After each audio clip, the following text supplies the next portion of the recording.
All right, guys. So we're going to look at transformations today. But before we start, look at these 6 questions and see if you can answer them. So you got how you determine if a function, if a graph is a function, or if a function is even, if a function is odd, function is 1-to-1. How do you determine if 2 functions are inverses? And then for each of these, determine, first of all, if they're functions. If so, are they even? Are they odd? Are they 1-to-1? Okay, but today the lesson is about shifts and reflections, which is just the 2 different types of what are called transformations. So we have what are called reflections and also vertical and horizontal shifts. Okay, so what we will learn how to apply transformations on a variety of basic graphs. Y can give us a basic idea of what the functions or graphs look like. And given a function, we can make a quick sketch of what it will look like. That is our how. So we know we've accomplished the what if we can do that. Okay, so these are my common graphs. So we have what's called a straight line, which is a constant function. I know it's a linear function, but it's a type of linear function. It's called a constant function. That's the horizontal line. C would just be some sort of number. So this would be like 2.1 or 2.2. Then we have the linear function f of x equals x. And then this is what a square root function looks like. So this is radical x. This is the absolute value function. This, of course, is a parabola or a quadratic, so that's just x squared. And then this is the function x cubed.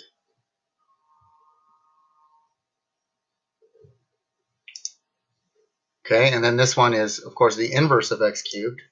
This is the cube root of x. So it looks like an S. It actually comes through here.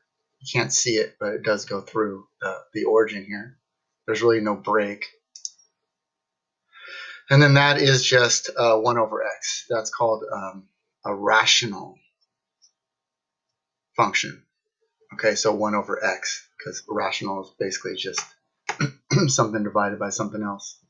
Okay, and these are the parent functions. These are the generic versions of these functions without anything happening to them. This is down to the bare bones. This is what those functions would be. So you got x, rad x, absolute value of x, x squared, x cubed, cube root of x, and 1 over x. Okay, we add anything to them, any numbers anywhere, it's going to change them. Okay, and that's kind of what we're looking at today. So the first thing we're going to look at are shifts. Okay, so outside numbers are going to create a shift. Anything that's outside of it. So outside of the x, whatever's happening to the x, this plus 2 is on the outside. So this is the parent function, absolute value of x, just looks like a v. Well, that plus 2, that's on the outside, that's going to shift it, and that's going to shift it up and down. Okay, so that's going to shift it vertically. So that's going to shift up 2. So all the points on here are going to move up 2 units. So that only affects the y value. So that 0, 0 point will now be 0, 2. That 2, 2 point will now be 2, 4. Only the y value. So when I say every point, it's every y value of every point. Okay, so everything got shifted up 2 units. Okay, and the function for this, well, f of x is rad x. So this would be rad x plus 2.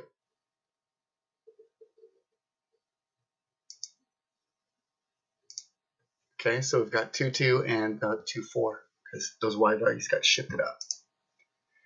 So let's say we had an inside shift. So this is inside.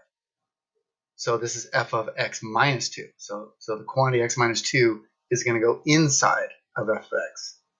So insides are always going to be shifted horizontally, and that would be left and right. But what you got to think about is they're going to be opposite. it's always going to shift in the opposite direction. So that -2 is actually going to shift to the right 2. So we're going to move everything to the right 2 units.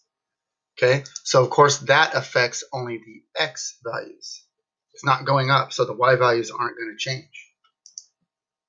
So that 0, 0 will now come over and become 2, 0. And then that 2, 2 is going to move over, just shift to the right 2, so that's only going to affect that 2. Okay, so from the parent function, it looks like this.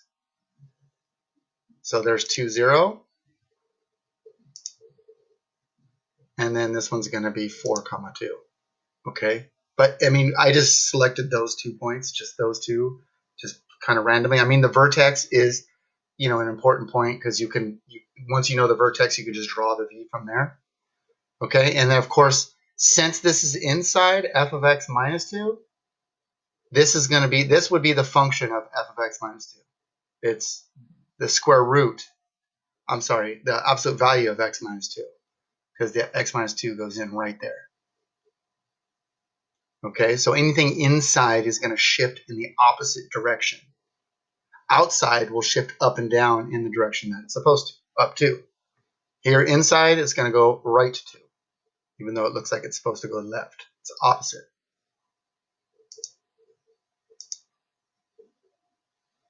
Okay, so what if we had something like this? We've got x cubed, that's our parent function, and we wanted to graph f of x plus 1 minus 3. Well, there's two things going on. There's an inside and an outside. Okay, so there's the parent function. So inside, outside. Inside is going to go the opposite direction, is going to go left, and then outside is going to go in the direction you want it to. It's going to go down. So this affects the x values, this affects the y values. Okay, so this goes down 3, so that's now becomes 0, -3, but then we have to shift left 1, opposite direction. So we're going to go left 1. So we'll have the new coordinate, which would be -1, -3. So the center of my function, that curve, that x cubed curve, will center at -1, -3. Okay, so here's -1 and here's -3. There's that center right there. Okay, and my new function, imagine what I would get. Well, if I plug this into it, that's the quantity x plus 1 cubed, and then this is outside, so it would be a -3 on the outside. So that's what it looks like.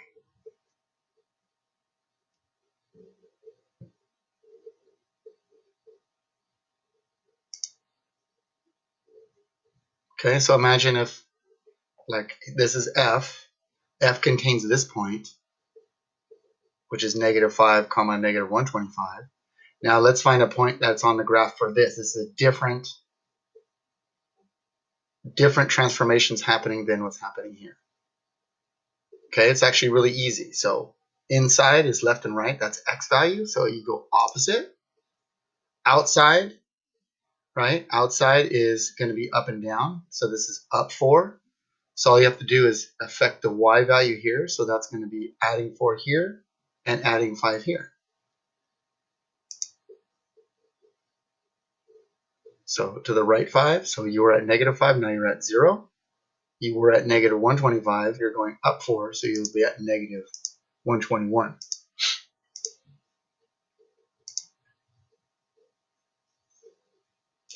So this would cause that point to be at 0, -121.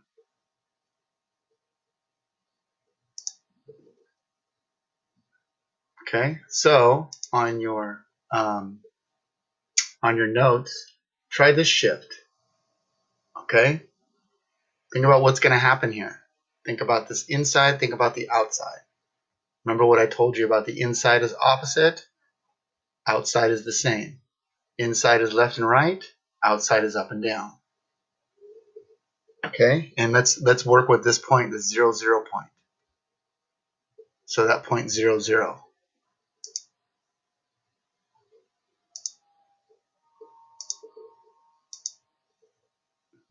So down 3 and now right 2.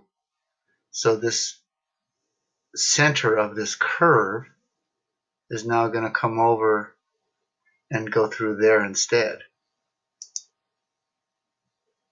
Okay, so that 0, 0 is now at 2, negative 3. Okay, and then think about this notation. Okay, how is that going to affect this? What is our new function? What would the new function be? What is the function we just graphed? And look how quickly we graphed it. If I gave this to you guys and had you guys do it, this new function that you're going to see, and had you guys do it before I showed you this, then it would be much harder. You guys would tell me no way.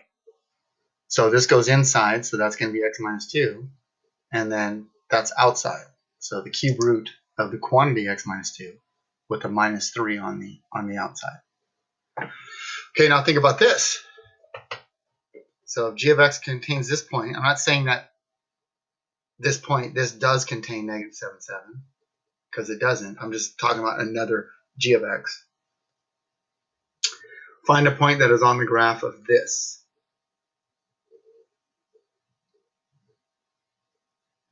So we would subtract 100, and then here we would add pi. So this goes to the x, this goes to the y.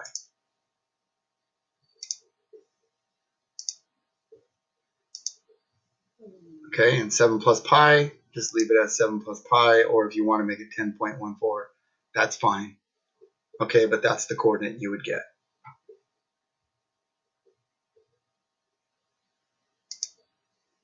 Okay, now let's look at some reflections. It's another type of transformation. We just saw shifts.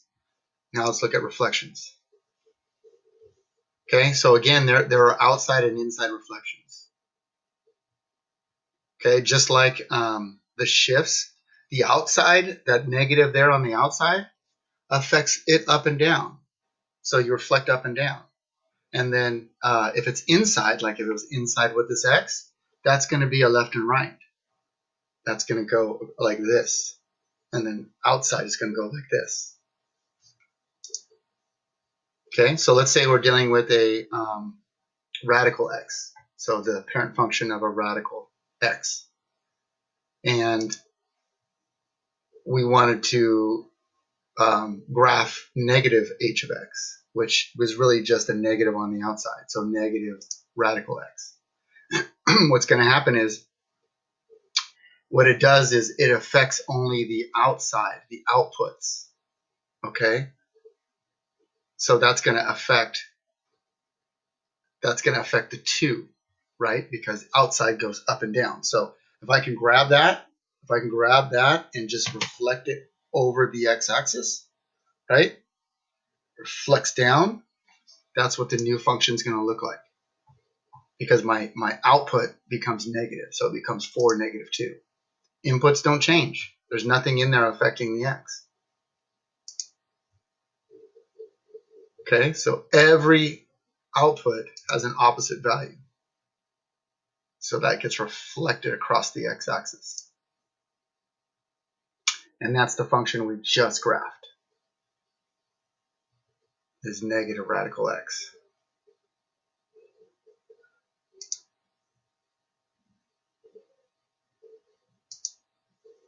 Okay, now let's say we wanted an inside. We wanted to check that out. Again, here's my parent function. Okay, that right there is affecting all the inputs. Okay, so the inputs are now becoming the opposite value. My x values are now becoming the opposite. So again, that's going to be reflected over the y-axis. So we're here, now we're going to go to the opposite side. It reflects over the y-axis. It reflects left and right. Okay, so that new input is negative 4. So there's square root of negative x, that's over here. So that's going to be negative 4 too right there. Okay, so I mean that's a good thing, because all outsides are going to be in like an up and down thing, and then all insides are going to be a left and right. So it's both with shifts and reflections.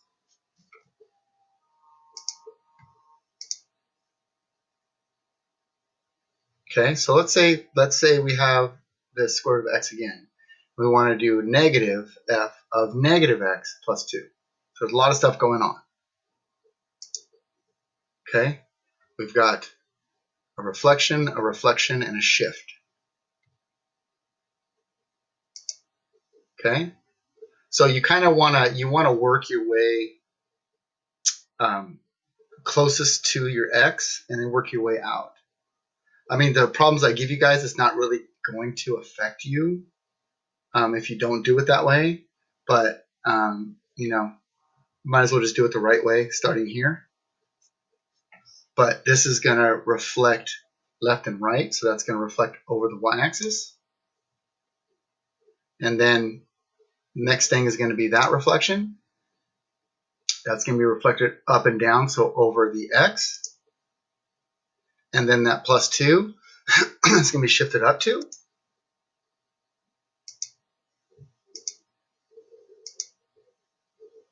Okay, so that is what our new function looks like. Okay, and think about what this function would be if you did a negative outside, negative inside, and a plus 2 outside. So that's negative, and then a plus 2 over there. So negative radical negative x plus 2. Pretty cool.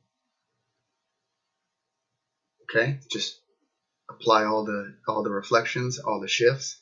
And really, it's not so bad. All right. I mean, when you reflect, that's still 0, 0, the origin, because there's nothing to reflect on the origin. All we had to do is shift it up 2, so we should have known there was a 0, 2. It's just which direction. How is that square root curve? How's that going to look? Okay, so last ones here. I just wanted you guys to see one of these 1 over x's. So remember how those look, right? Those are the rational functions. We'll actually get a unit where we focus on these rational functions. All right, but you know what happens is x cannot be 0, because if it's 1 over 0, it becomes undefined. So we have this asymptote, this vertical asymptote that they're approaching right there. Okay, so a negative, remember that's an outside negative. Think about the reflection on the outside of it. So outside, I remember outside is up and down. So we're going to flip-flop those. So what was up is now down, what was down is now up.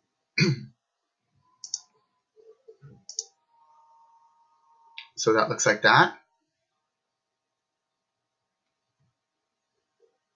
And my function is affecting the x, that's at the bottom.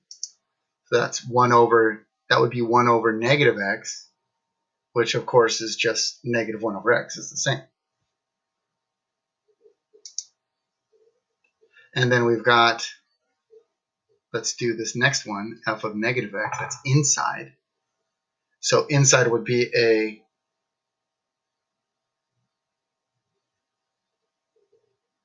right, left and right. So what was on the right is now on the left. What's on the left is now on the right.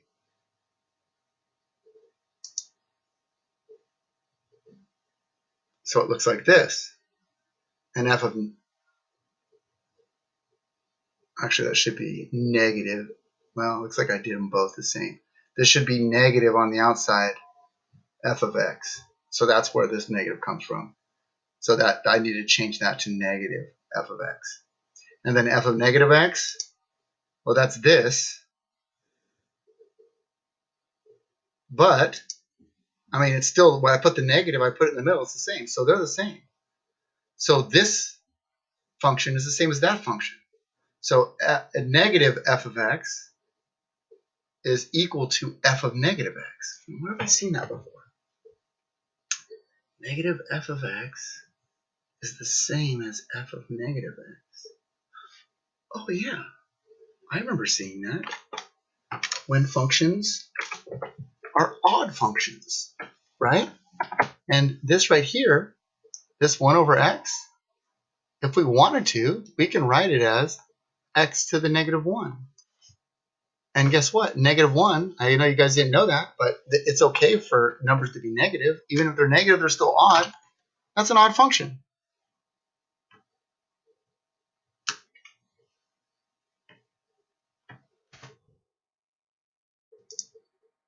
All right.